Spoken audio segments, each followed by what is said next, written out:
What's up, guys? My name is Ty Zen. Welcome to the cryptocurrency.market channel. This is a real-world trading and investing and entrepreneurship channel. In this channel, we like to share with you guys the things that we did to grow and manage a 7, 8, and 9-figure portfolio.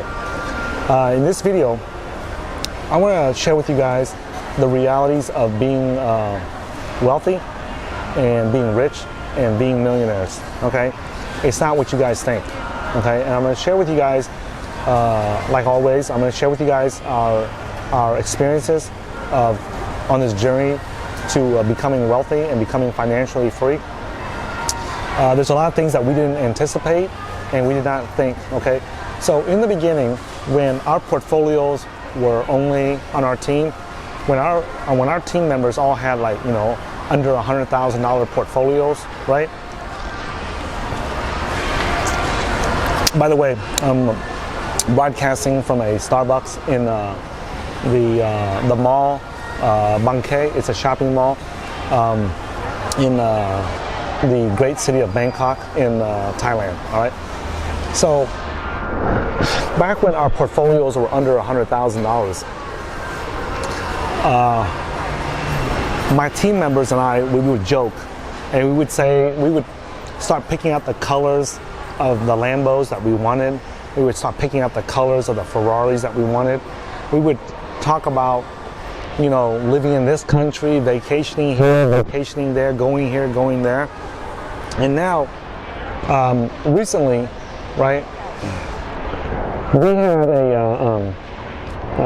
my business partner, LeonFu.com, the Honorable Grandmaster, legendary, world-renowned LeonFu.com. He had to go to the city of Lisbon in the country of Portugal with his family for some business, right? For some personal business reasons. And he was going there, and I talked to him about flying private.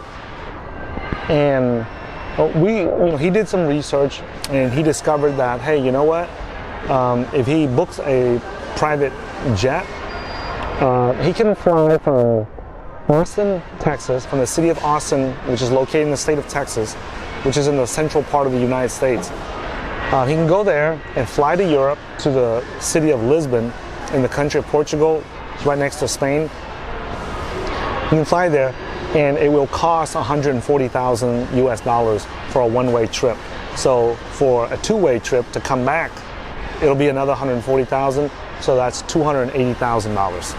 Okay, so.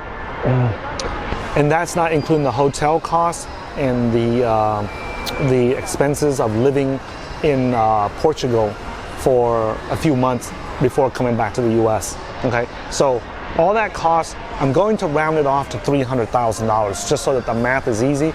And many of you guys know that I'm not one of those Asian guys that's good in math. I came to America as a Vietnamese refugee after the war, and my family is very poor. I dropped out of high school, and you know, we lived in a poor ghetto black neighborhood. I hung around the wrong people, and I ended up in federal prison for drugs for almost 14 years. And I went in when I was 18. I came out when I was like 34, 35 years old. So don't ask me about math, okay? I'm not one of those Asian guys that's good at math, right? So I'm just gonna round off the cost of that flight, that private jet flight from Austin to Lisbon, to $300,000 for his whole family. Now, the reason why it costs that much is because when you book a private jet, you're not just booking like 4 seats for the 4 people in your family. You have to rent the whole jet. So however many seats that's in there, you have to rent the whole thing whether you use those seats or not. That's why it costs that much. All right. And then, so then the business partner, we were thinking, like, okay, why didn't you do that? Why didn't you do that? You have the money to do that. Why didn't you do that? And we talked about it, and it boiled down to this, guys. It boiled down to this, right? It's the same reason why I have not bought any Lambos or Ferraris either. Okay? It's the same reason why whenever you watch these videos of us talking on our channel, you might even have doubts whether or not we actually made money from crypto. Okay, Leon and I are financially conservative people. What that means in English, in case English is not your first primary language, being financially conservative means that we are not wasteful with money. Just because we have it, we're not wasteful with it, right? You might think, okay, Ty, didn't you just tweet out in the last few weeks that you donated 13 tons of rice to your fishing village where you were born? You know, how are you able to do that and then not, you know, buy a Ferrari or a Lambo and drive around in it, right? The reason is this, guys. When we were young and we first got into crypto and we were single and everything, we talked about driving supercars and doing all this fancy stuff because that's what we saw on TV and that's what we wanted. But after we made the money to where we can buy the supercars and do these vacations and fly these private jets, we realized that we could not overcome our conservative financial personalities, meaning that we still like to see value for what we spend our money on nowadays, right? So I'll give you an example. So when Leon and I were talking about this private jet trip costing $300,000, we realized that if he was to fly first class and fly first class or business class in any of the jets and go from Austin and stop in have one stop in New York, right? And maybe go get a hotel and stay in New York and hang out for a week just to go and have fun in New York, and then take another flight to Lisbon, right? And then rent the 5-star hotels there, stay there, no problem, and come back and then stay at New York again for another week at another 5-star hotel, and before they come back to their hometown of Austin. All that whole round trip, the absolute maximum that would cost would be about $30,000 for Leon's whole family. And if they fly first class, it's $30,000, but if they fly private, it's going to be $300,000. Okay, and it's a direct flight for the private jet. And we thought about this, and we realized that neither one of us are willing to pay that $300,000, even though we can afford it, right? And here's the reason why. Because if you ask me or Leon, hey, would you rather pay $300,000 to make that direct flight, or would you rather take a couple of weeks to get to your destination in Portugal and then pay only $30,000 and stay at 5-star hotels and eat at the 5-star restaurants and everything, and save the remaining $270,000 and pay for 10 kids to go to college and give them scholarships to go to college? The answer is we would rather pay for the 10 kids to go to college. Okay, and so the reason why I'm sharing this with you guys is that we have these dreams and these fantasies about, hey, when we make big money, we're gonna do this and live a lavish life and everything, you know. And I mean, every time I go to Starbucks, I still only drink 1 cup of coffee. It's not like I buy 4 cups of coffee and drink it, right? It's, you know, like right now in Bangkok, I still don't own a car. I still have not owned a car in the last 3 years since I left the United States, right? Since I left America, I still have not owned a car. I do not own a scooter. I do not own a motorcycle. I don't own any transportation whatsoever, okay? And there's several reasons for that. One is because I don't own a house, or I don't own a place where I can put the car, even if I had one, to park the car. And the other thing too is that I prefer the public transportation, because the public transportation in Bangkok is badass. It's 100 times better than the public transportation in America or in New York City or in Boston or in any of those places, right? So I prefer to sit in an air conditioning subway or metro line and be able to see the beautiful city, because it's elevated sky train, and be able to see the entire city of Bangkok as I'm traveling, and be able to make phone calls and talk to my students and talk to my clients and talk to my customers and talk to my business partners, and not have to worry about driving. I don't like sitting in traffic for nothing, okay? So I prefer that better, because I don't want to be sitting in traffic, okay? So that is more fun to me, and it's more exciting to me, right? And not having the responsibility of a car and not having to worry about where I park my car in a place like Bangkok is huge amount of burden and anxiety and stress off my mind, okay? So I'm sharing this with you guys because we have this fantasy that when we make big money that we're gonna drive Lambos and do all this fancy shit, you know? But the reality is, if you are following our channel, you know, our channel tends to attract financially conservative people that are not wasteful with their money, okay? They think long term. Like, I purposely make the videos on my channel long. I purposely share everything that we've learned from our mistakes and our journey to financial freedom. And I know that the people who have a short-term mindset, they're not going to be watching our channel, which I'm grateful for, because that we don't have that short-term approach on our channel. So if you're looking for a short-term get-rich-quick schemes, right, you need to go somewhere else because this is not the right channel for you. So the type of people that we attract to our channel and to my Twitter are financially conservative people that accept responsibility for their actions, the people that are willing to get educated about something they don't know, and they're willing to take small risks to learn as they go along. Those are the type of people that we attract to our channel. So I'm telling you guys this in advance so that when you start making the big money and your portfolio, you know, gets exponential growth and profits in your portfolio, you're gonna realize that the biggest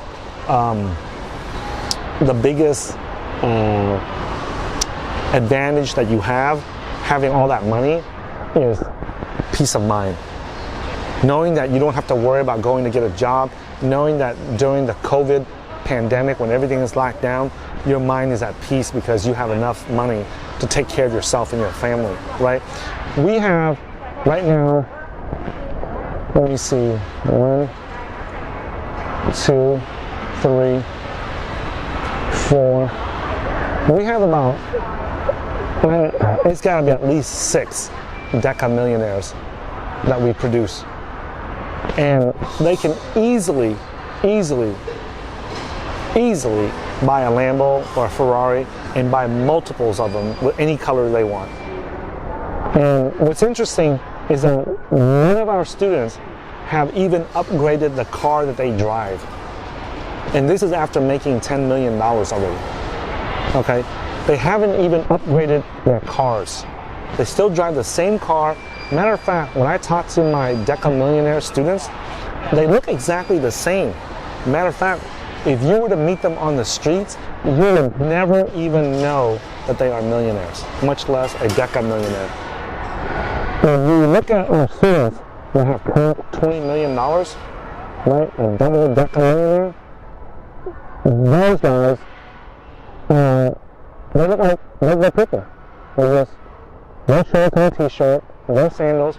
There's nothing about them that indicates that they are a double Deca millionaire. Okay, so I don't even know if the word double Deca millionaire is actually a word, but that's the one I'm going to use to describe where they're at. Okay, they're way past $20 million in their portfolio, and they still look like a regular person. And what shocks me is that I look back at where I was at in 2018. The only thing that I learned after the 2017 market as a gift to myself for doing really well in 2017 was I bought a 6-tool power tool set from DeWalt Tools at the Home Depot. And I bought it when it was on sale, right? If you guys go back to my Twitter, you'll see, you know, I even took a picture of it in my kitchen table and said, this is the first gift to myself for, you know, being able to retire this year. And I bought a brand new 2018 Toyota Camry for my wife. And the reason why I did that was because when she first moved in with me in 2011, like 8 years earlier, I told her, hey, if you can sell your car and get rid of your car, it would save me about $350 a month, and I can take that money and put it into my trading account and then I can trade it. And someday when I do well, I'll become a millionaire or something, I will come out and buy a brand new Toyota Camry, right? And so my wife trusted me to do that. She trusted me to do that. And so she was willing to give up her car and just me and her use the same car that we had. And the car I had was a Mazda 3 at the time. It was way uglier than her car because she had a really nice two-door sports Camry, okay? But she trusted me, and we because her car was more expensive than my car, and the payment on her car was much higher than the payment on my car. So I told her, hey, get rid of that, and let's just drive my car only, and let me use that money to go trade it in the markets. And she trusted me. We did that. Now, when it was time to get married, I did not have a wedding, and I asked her to just trust me, and let's not waste money on the wedding, right? Let's use that to buy the house. Let's use the money that we have to invest into the crypto and buy more Bitcoins instead of doing a wedding. And so by 2018, when I was able to become, by that time I had already become a millionaire and I was retired, that's when I went and bought her a brand new Toyota Camry, right? And I did not hesitate, right? The new model had come out, I saw it, and I was like, I'm gonna go get this. And I even asked my wife, do you want a Lexus instead?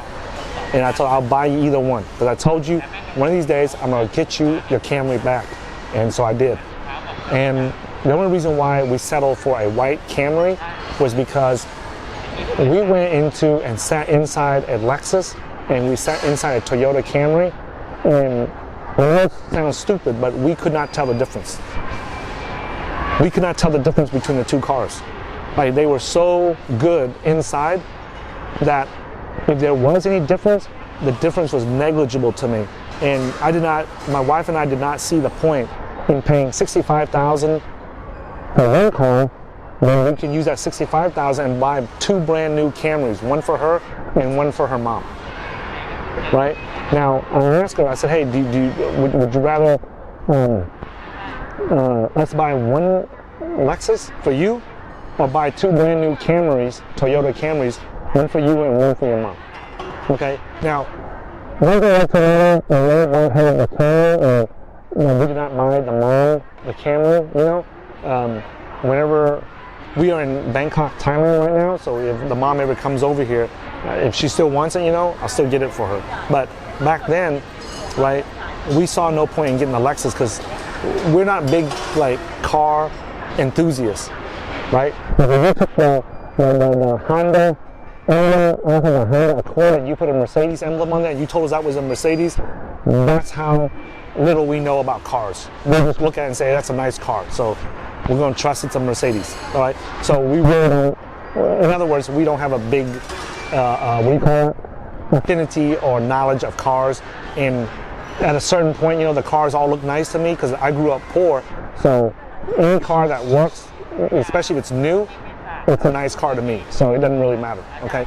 So I'm sharing that with you guys because sometimes you hear all these people talk about the money and the wealth and the profits that they've made, and they're driving in Lambos and all these things. And I just want to share with you guys why we're not, okay? Now, I even joked with Leon last night when I was talking to him.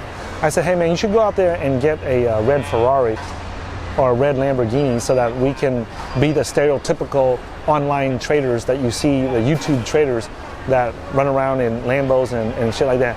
And he was like, and we both laughed about it because even if we had one right now, we wouldn't be able to drive it. He's so busy with his daughter and I'm so busy with my 4 kids that when will we ever have time to go and drive it? Okay, so that's one thing. The second thing is that when I get my house, I build my dream house in Vietnam on near the beach. At that point, I will, and I have a garage and I have a place to park a car, then that's when I will consider getting a car. At that point, I will probably end up getting several Lambos and Ferraris. And it's not what you guys think. It's not because to show off or anything like that. There are some changes, social changes that I want to make in Vietnam. And it's easier for me to approach the government and change some of the laws in Vietnam to benefit the Vietnamese community if I convey to the government that I'm a wealthy guy. Okay, so the Lambos that I buy is not because I'm into cars. I really don't know much about cars, right? If you show me a 10-year-old Lambo or a 5-year-old Lambo, they all look the same to me. And you might say, Ty, they look totally different. Yeah, it looks totally different to you.